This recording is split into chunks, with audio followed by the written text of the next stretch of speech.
What's up, everybody? Yesterday I got to binge Umbrella Academy. Now, something that I realized, I'm just gonna say this right off the bat, that these shows, I'm gonna put even the Umbrella Academy, The Boys, Invincible. These are like shows that are like, in my opinion, are supposed to be like the parodies of what the normal superhero. You know what I mean? Like The Boys, Umbrella Academy, Invincible. They all do something very different than like the normal superhero show that they're a parody of. And I'm really starting to like I'm really starting to appreciate that. And it's like, cause I realized like halfway through the season, like this new season of Umbrella Academy, I realized these are very unserious people. And I was like, I just realized these are some unserious motherfuckers. And maybe it's been long since season 2 and I forgot how unserious they were. And instead of being annoyed by how unserious they were for being a group of superpowered individuals, I embraced them and I realized that's why I love them in the show. Because unlike The Boys or Invincible or any other thing, they are unique. Just like how The Boys are unique. Just how like Invincible is unique. Just how like every other superhero property is unique. And I think that's why shows like Umbrella Academy and The Boys and Invincible are thriving. Because they are all unique in their each way. So I realized I don't really care what if these guys use their powers all day. I'm watching the show for their unserious interactions. And this season was very heavy on interactions.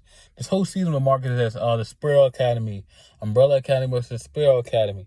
And yeah, the Sparrow Academy are in it for like, the only really Sparrow Academy members that are really used most is obviously Ben. And we don't get to see a lot of the Academy interact with Ben until like the latter half of the season. And I very much enjoyed. I think Ben's going to continue to be a big part moving forward. If you know what I mean by the ending of the season, he's going to continuously be a big part moving forward. And I really loved the interactions everyone's having, the character development. I saw some people were very upset with what they did with Allison. Reading what I know about her character in the comics, she's a Wanda. She's basically on her Wanda shit. This whole season, she's just Wanda. Like, if you just told me that was Wanda, I would have believed you. She's just acting like Wanda. She has a very one goal. Be with her kid. That's her whole goal this whole season. And if you understand how she's in the comics, basically, supposedly every time she uses her power, she gets crazier and crazier and crazier. Which is like, that's going to be very interesting to see how it goes earlier. I want to see how that goes into season 4.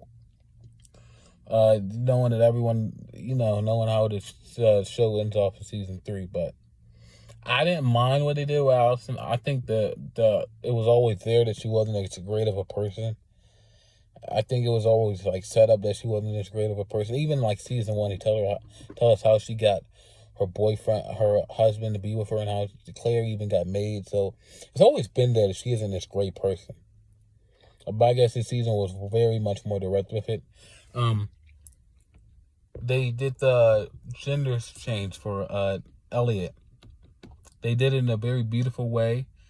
They just did it. They said, he's Victor now. It's not Bonnie anymore. It's Victor. They got it. They moved on, and it was perfect. They did perfectly. They didn't. It's like, I don't want to say it was like, I don't want to be just to say they made a big deal out of it. It was all in your face, but like, they did it in a very beautiful way that not only made sense that actually made sense for the character to be like that.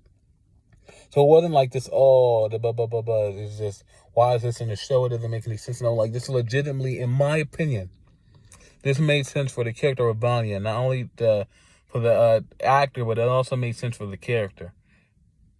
And that's why I think I appreciated it more, because I know it actually makes sense for the character. This season, if any characters are my favorite coming out of the season, it's probably Klaus and Diego. Diego's arc, even though they stuck him with a kid that wasn't even his, spoiler alert, but even though they stuck him with a kid that wasn't his, and that kid was very, like, he was significant for like 2 or 3 episodes, but he wasn't really that significant. But yeah, I love Diego's arc. I love him and Layla together. Klaus is probably my favorite character out of this whole season.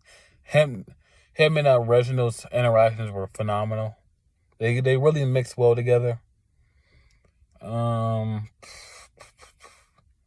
Luther, he's really just like, and for a group of unserious people, he's the most unserious of them all.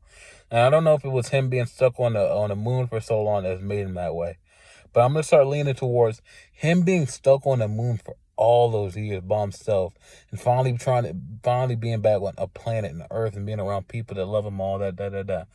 I think that's what leads to him being so unserious, because he was just so happy to be around. But but if that's not what it is, maybe they're making him a little too stupid. I don't know. But I like him the way he is right now, and I really like him this season. Now, if you think he's a little too stupid, I understand that.